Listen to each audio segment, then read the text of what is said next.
Good afternoon, this is Charles Clark, and over the course of the last semester, I think it is fair to say that I've made some good improvements on my speaking, and in my speaking assignments that I've been turning in, I've seen an increase in positive feedback, and I'd like to thank the professor for that and for pointing out my shortcomings.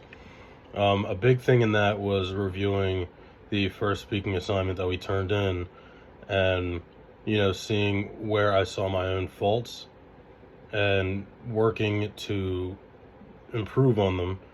So one of the big things that I said was confidence, and having a big lack of confidence was one of my big downfalls when it comes to speaking, more so in the public sense.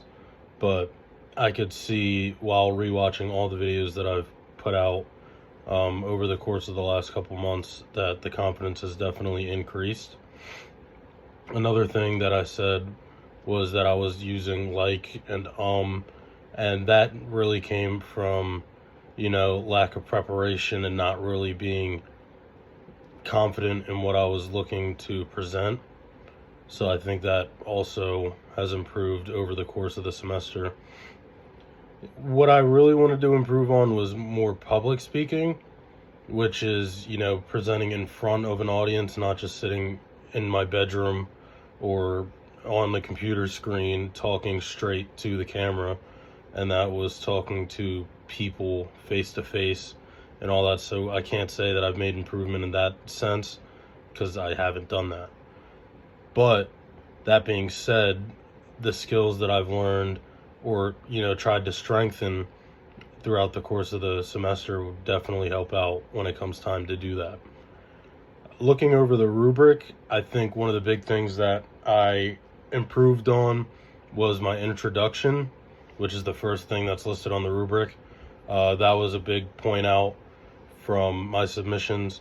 And I think that I've really made sure that my body points and, the delivery have really strengthened as well, because I've had poor camera work and, just rushed points that I was trying to get out there.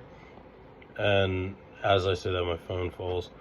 But I think I've really worked towards making more of a presentable video and getting my point across in a more professional way.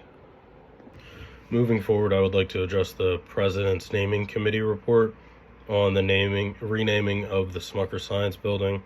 If I were to give it a particular grade, I would give it a B+, because I think that the way that they addressed the issue of having an entire building named after a eugenicist and somebody with very extreme ideas that don't align with the school was said very wisely and informative to the students and the community at large. And what they did was they explained exactly what eugenics was. They explained why it's a dead science, and they explained exactly what Smucker was into and how extreme his values really were, even in the world of eugenics. I think I give it a B+, because I feel like there was a lot of information just thrown at you as well. It was a very long report, and I feel like more information is always better, but there were some things that could have been left out. But that being said, having an explanation of eugenics and having an explanation as to why what Smucker believed in and what he was studying and what he was putting out into the world was so harming and damning to the community at large was very important. And one of the big takeaways that I got from it, this is right from off the report. It says the choice should be clear to all. WCU, which is West Chester University, does not memorialize oppression in any form by memorializing the people who define the contours of that oppression. I think that was a very strong message. That this is in the conclusion, so this is after explaining everything that Smucker believed in and the works that he was putting out and why eugenics is wrong. And I think that statement alone showed how the committee at large and how really the whole school environment felt about the renaming process, and that they do not, memorialize that dead science, that harsh belief that he held they should not have that representing their school in any capacity.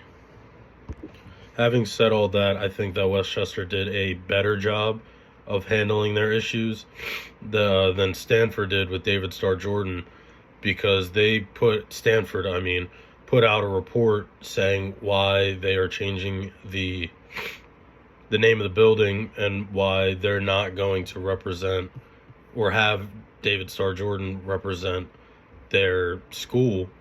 And they also moved a statue of another prominent scientist that they were, representing.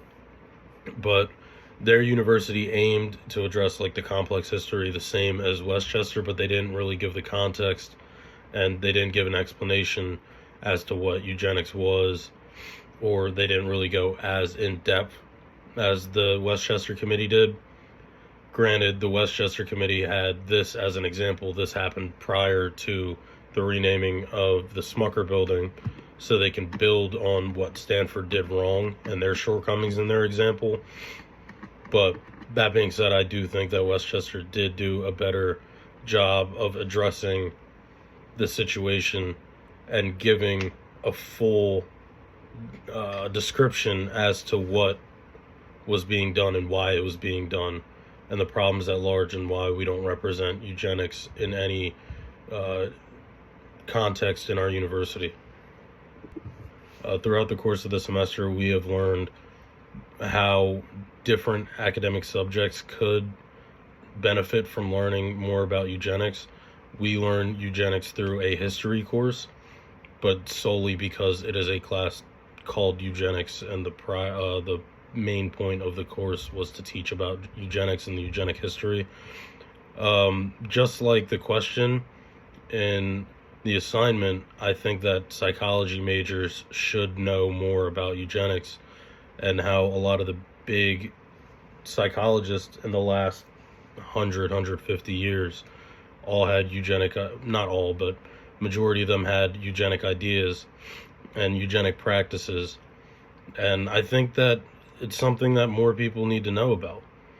A lot of the psychologists in the past have seen the idiot class, as they called them, and the mentally retarded or handicapped, and they were the main components in their sterilization and making sure that they didn't reproduce, and that they slowly wiped away those that they deemed unfit to reproduce.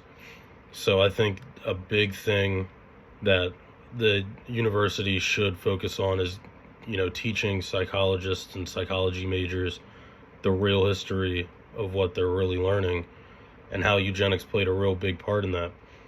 Another would be biology. I think there have been a lot of biological studies involved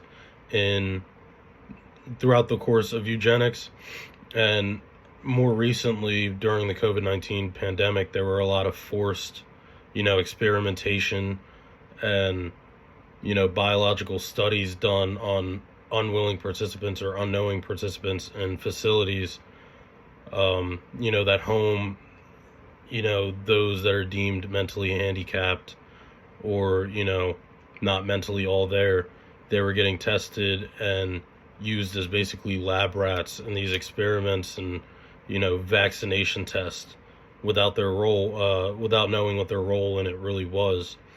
And I think that goes hand in hand with biology as well. So they should definitely also teach eugenics as part of those courses as well. And just like I was saying in my previous point, in terms of the COVID-19 response and how there was eugenic aspects of it, this is repeated behavior from something that we've seen like criticism on in the past, but we're doing the exact same things in the 2020s. Like, this is 5 years ago at this point. 5 years is not a long time at all. And you're seeing a lot of these eugenic responses and experimentation going on right here at home within the last 5 years. Like the use of experimental treatments without consent, and the lack of care towards like the psychiatric hospitals and those with disabilities. This is repeated behavior, and even though it's like officially discredited, its underlying message and philosophy is still shaping how we react to the world today. And I think we'll see that for the near future. There will always be some underlying sense of a eugenic experimentation or eugenic thought process going on with almost anything that we're doing, which is horrible.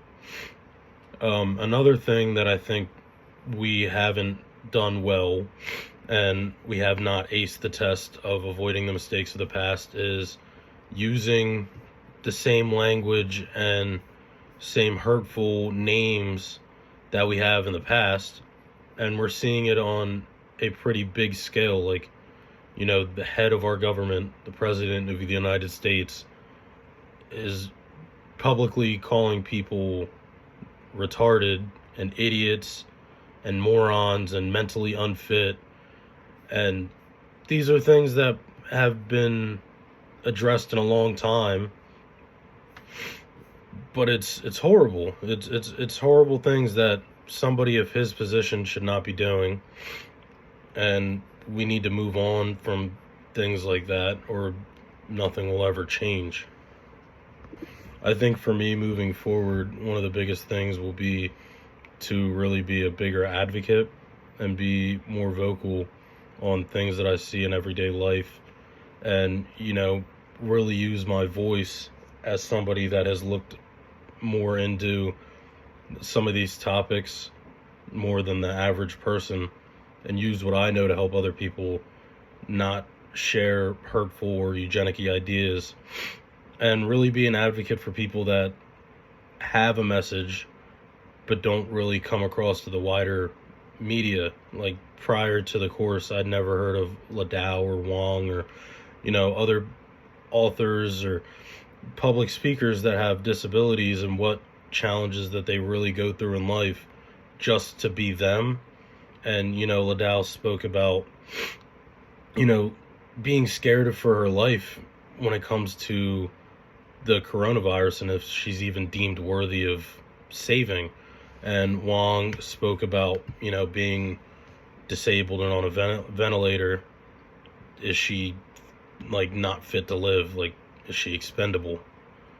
It's things like this that, just like I said before, 5 years ago, not that long ago, you can say eugenics is a dead practice, and that the main eugenicists were preaching their ideas 100 years ago or 50 years ago, but 5 years is not that long of a time. And like I've said a couple times throughout this recording, that these ideas are very prevalent, and I think that me as a person should be using my voice and my platform, whether that's social media or writing about it, sharing ideas, preaching, like getting away from these values. I think that I should be doing better as that, and having done that, I think my conscience would be a little bit clearer, because I've always been an advocate for people with disability and people who can't speak for themselves. But I think, having learned what a lot of people have gone through, whether that's women who were being forced, like having forced sterilizations without knowing it, or people that are put in facilities just because of who they are. It's been going on for a long time, and it's very hurtful to know that things like this still happen, and that I can do a better job of helping them out, and letting my voice be heard in their defense, and making sure things like this never happen again. I'm done with the recording. I'd just like to say thank you, Professor, and I'm very grateful of everything that you've taught us, and for helping me out throughout the semester. This is a great course, and I appreciate everything, all the help all the info and, opening my eyes to a couple different topics throughout the semester. And hopefully we'll see you soon in another course or just around. But thank you.